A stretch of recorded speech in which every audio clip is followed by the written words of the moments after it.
My name is Paden Clancy Fairbanks, and today I want to talk about home values and more specifically what is causing the prices in Utah to increase so much.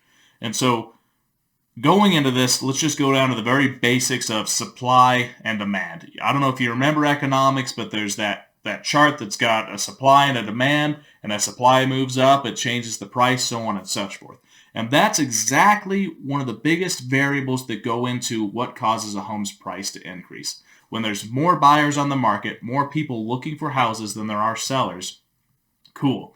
House price is going to go up. When there's more sellers on a market than there are buyers, house prices are going to level out or go down. That's kind of like the basic fundamental reason behind home value increasing and decreasing. And so let's talk specifically about Utah.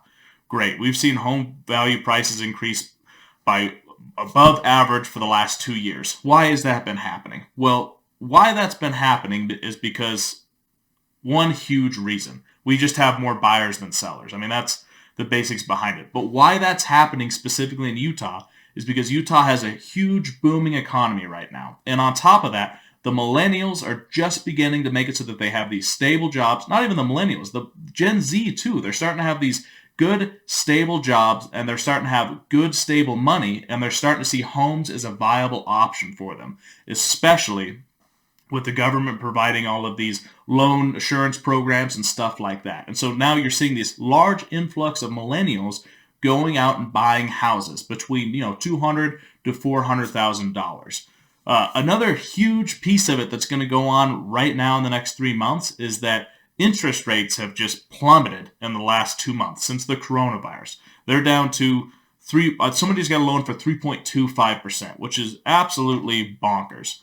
And you're going to also be seeing these millennials that have money, but you're also going to be seeing these people who see this great opportunity jumping into the market because they know that they're not going to see interest rates like this for a long time, or they're not supposed to. And so, okay, we have all these people in Utah moving to Utah, having steady money, being millennials, having low loan rates, everything like that. And so they're out there. They want to buy houses. They want to get their money into something that makes it so that they're going to gain equity in, like a super basic adult thing to do. And so you have all of these buyers looking to buy houses, and you have less sellers that are sitting there trying to sell their houses. And so especially in like the $200,000 to $400,000 range, what you're seeing is you've got 100 buyers that look at a house, and let's say 20 of them, and I know this happens because there was an agent the other day that had a house. They were put in an offer on a $200,000 house, and there was 20 offers within the first 3 days. That's a thing that's happening in Utah right now. And so how that directly affects the price increase is that if they know the agents are going to be telling their clients that there's a whole bunch of people going for this house, you are going to have to offer above list price if you want this house. That is an absolute guarantee. And so usually, somebody would put above list price and they would get it because, that's just a guaranteed way to be able to get it. But it's not like that. Now it is, we're going to put 20 offers in on a house. We're going to say 10 of them probably ended up being above list price because the agent knows what they're talking about. And they're like, you need to offer above list price in Utah for this situation.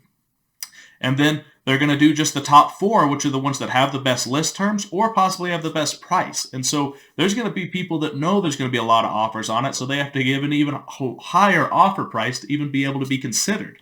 And so, great. Nito Cabito, they're having to offer these larger prices for these houses, and then they end up getting under contract, ready to go, Nito Cabito. And so if it goes normally, and it makes it so that there's not that many concessions or not that many negotiations that have to go around both ways, then that house is going to end up selling for a much higher price than what its original market, what its value was, what they were putting it out there for. And so now they're selling this house for 3%, 4%, 2%, whatever, more than what they were put it as a list price. And so they sell it, it gets sold, it goes under contract, it closes, they pay the money, and all of a sudden on MLS, what you have is a house that's sold for 2% above being a comparable for every other house that's going to come past it. And so now there's these comparables that are going to start selling for 1%, 2% more of what they originally thought their list price was going to be, because that's what the comparables tell them to do. And then at the exact same time, Awesome. They got rid of one buyer on the market. There's still 19 more that want a house between $200,000 and $400,000. And now there's this other house that's probably about 1%, 2% above what it originally would have been 2 months ago because of this new comparable and all the new comparables.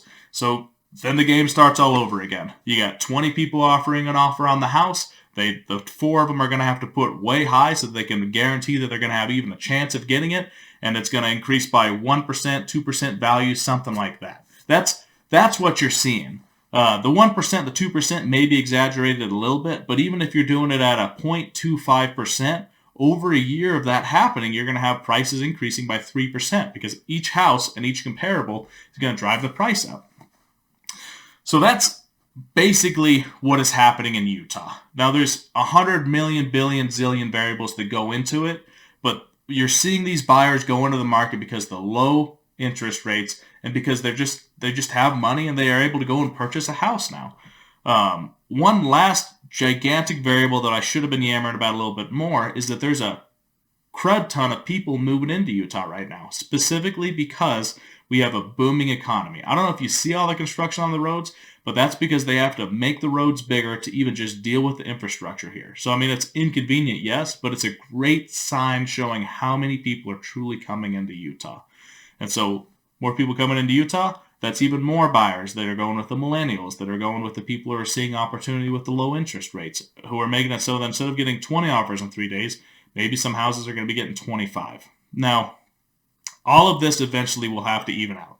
It just has to. There's no middle ground on it. It's the same thing as oil fields. There's booms and busts, ups and downs, stuff like that. I guess the question that needs to be asked for the market value is, what's going to end up happening when Utah does start slowing down, and when is that going to happen? And so be looking. Those are the big questions that people are asking about house values. And what you're going to be seeing in Utah right now is nobody sees anything slowing down, and so everybody's going to be overexcited about buying houses. And so I think what we're seeing is this happening more and more. One tiny little tidbit that I'll end this with.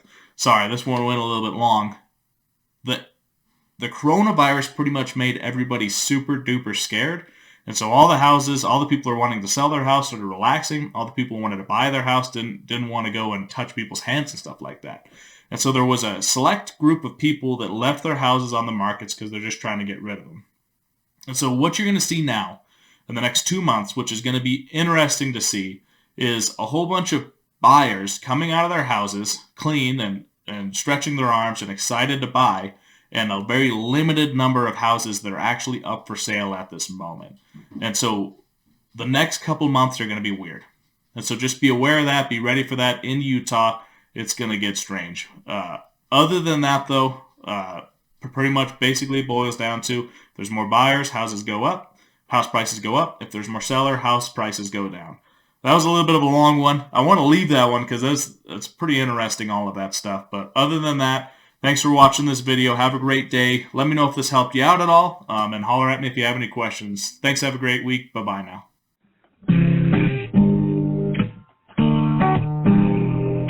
Once upon a time, there was a dumb millennial. All he wanted to do was learn some stuff so he could grow. But we all